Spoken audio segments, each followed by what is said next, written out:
vocês é que na Suno vocês fazem esse trabalho, certo? Tipo, de precificar, enfim, os ativos ou financeiros ou de bens de consumo. A gente estava fazendo, eu estava fazendo, por exemplo, da JBS, que é empresa de carne, então a gente estava tentando prever o valor futuro para o ativo geral dessa empresa, consequentemente o passivo e o patrimônio líquido. Eu tive muitos problemas também, porque eu nunca tinha feito, e aí a gente começou a brincar com isso e ver como seria no futuro. Quais seriam os parâmetros mais utilizados por vocês, por exemplo, para determinar o fluxo de caixa de uma empresa? Assim? Tá. No caso da JBS, o que eu olharia é a capacidade produtiva atual. Vou falar como eu analisaria. Faz tempo que eu não analiso. O certo seria conversar com o RI e tirar algumas premissas a limpo, mas algumas premissas que eu faria agora.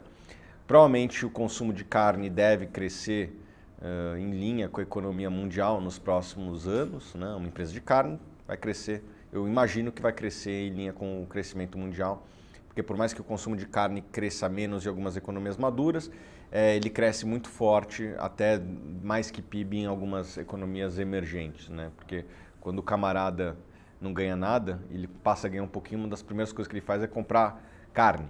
Né? Quem é rico, se dobrar o salário, muitas vezes não vai comer 2 vezes mais carne, mas eu imagino que tenha um crescimento muito em linha com a economia mundial. Daí eu precisaria analisar o market share. A empresa vai ganhar ou vai perder market share? É uma empresa global. Né? Tem operação na Austrália, nos Estados Unidos, no Brasil. 54% da receita vem dos Estados Unidos. Então é uma empresa quase que global. Né? Então, se não tiver nenhuma perda ou ganho de market share, a tendência é que a empresa tenda a crescer junto com a economia e, obviamente, que fazendo os investimentos necessários. Então, você vai ter lá uma receita crescendo em linha com o PIB mundial, talvez uns 3% ao ano. Se ela não perder market share, ela tende a crescer em linha com esses 3% ao ano. Agora, começam as premissas de margem. Eu acredito que seja um business com poucas vantagens competitivas. Né? E o passado mostra um pouco disso, as margens não são tão elevadas assim. É um setor cíclico. Obviamente que é muito difícil precificar o ciclo. Eu tenderia a pegar uma margem média histórica e precificar. Ou seja, você já tem a receita, você já tem a margem, você já tem uma noção da lucratividade. Agora precisamos fazer algumas estimativas de CAPEX. O CAPEX, o investimento, é aquele que é necessário para crescer 3%. Daí precisa ver quanto que é. Eu não tenho aqui de cabeça, mas imagino que seja um percentual aí, algum percentual da receita. E daí se você tem a receita, a margem, você já tem o lucro operacional, é ver a variação do capital de giro, né, que isso daí vai crescer provavelmente em linha com a receita, a não ser que... Daí entra de novo a premissa, tem que bater lá no RI, conversar, ver se a empresa vai precisar de mais estoque no futuro do que tem hoje, etc. Mas vamos trabalhar com números históricos. Você já tem ali o lucro operacional, já tem a variação de capital de giro. Se você trabalhar com o CAPEX e a taxa de imposto de renda em linha com a média histórica, você já tem aí o fluxo de caixa que sobra depois de pagar todo mundo, de pagar todos os custos, de fazer o investimento em capital de giro, em fazer o investimento... tem que botar os juros também nessa conta aí que eu esqueci. Já tem os juros, já tem o capital de giro, já tem o CAPEX, já tem os impostos. O que sobra é do acionista.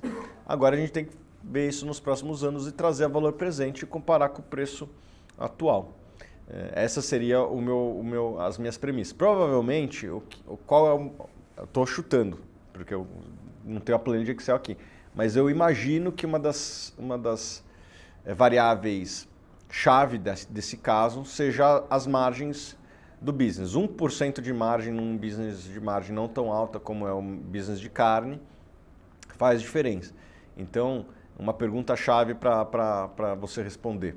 Essa empresa vai aumentar ou não as suas vantagens competitivas? É um business que ela vai conseguir ampliar, sei lá, a participação na mente das pessoas das marcas que ela tem? Ela vai conseguir valorizar mais as marcas? Essa é uma pergunta bastante chave para este caso aí. E isso aí, obviamente, que vai impactar a imagem, porque quanto mais marca você tiver, mais preço você consegue ter, provavelmente com mais margem você também consegue ter. Então aqui a gente já fez um pouco do valuation de como faria da JBS. Precisaria ver se ela vai ter alguma vantagem competitiva para aumentar essa margem de business dela. Você falou dos países emergentes, que a primeira coisa que a pessoa faz quando ela está mais... que ela ganha mais dinheiro, ela vai comprar carne, por exemplo. Eu poderia pegar, então, de todos os países emergentes que a JBS trabalha, de onde vem mais lucro dela, e jogar esse PIB mundial como se esses países fossem crescer também. Eu poderia falar isso, que a vantagem competitiva dela aumentou? Não. Mais crescimento não significa vantagem competitiva. Assim, acho que o melhor exemplo é o Uber. É uma empresa que cresceu pra caramba e não gerou mais caixa por conta disso, né? Vantagem competitiva tem muito mais a ver com rentabilidade do que com crescimento. Por exemplo, o mercado de cigarros.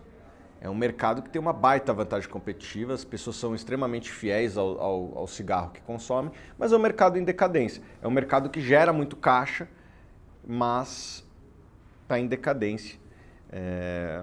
Crescimento não é igual a criação de valor. Se a empresa estiver vendendo com uma margem baixa ou às vezes até negativa, crescer em mercado emergente pode ser até ruim. Eu já vi muita empresa, inclusive acho que o melhor exemplo é a Petrobras, que acreditou erradamente que crescimento igual a criação de valor. Então vamos sair investindo em qualquer coisa, vamos comprar refinaria, pagar 10 vezes o preço numa refinaria no Texas. Isso destrói valor para o seu acionista, isso não cria valor.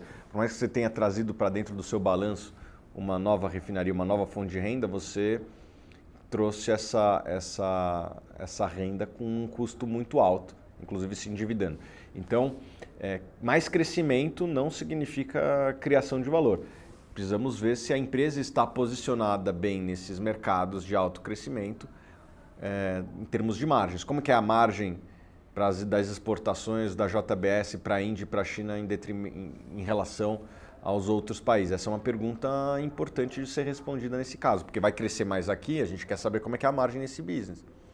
Talvez crescer aqui seja ruim.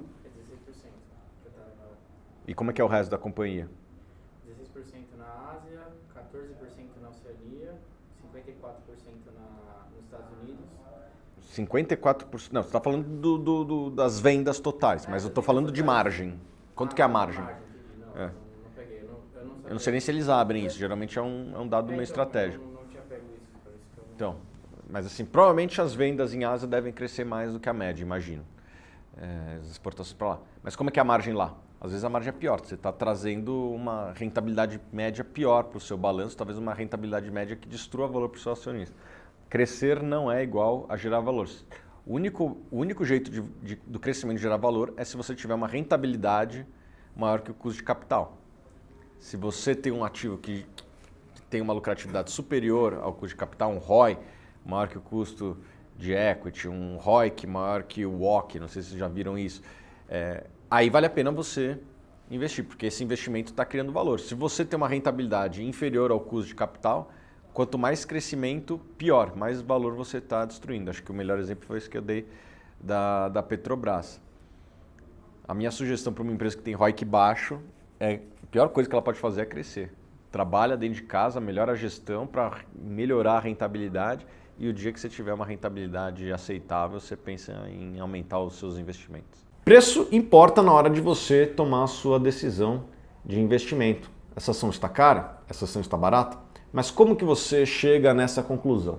Pensando nisso, nós da Suno Research criamos aqui o curso de Valuation que vai justamente te ensinar a avaliar um negócio e decidir se aquele negócio vale mais ou menos do que está sendo negociado na bolsa. Se você quer garantir a sua vaga no curso de Valuation, clique no link abaixo. São 12 horas feitas por mim e pelo professor Baroni.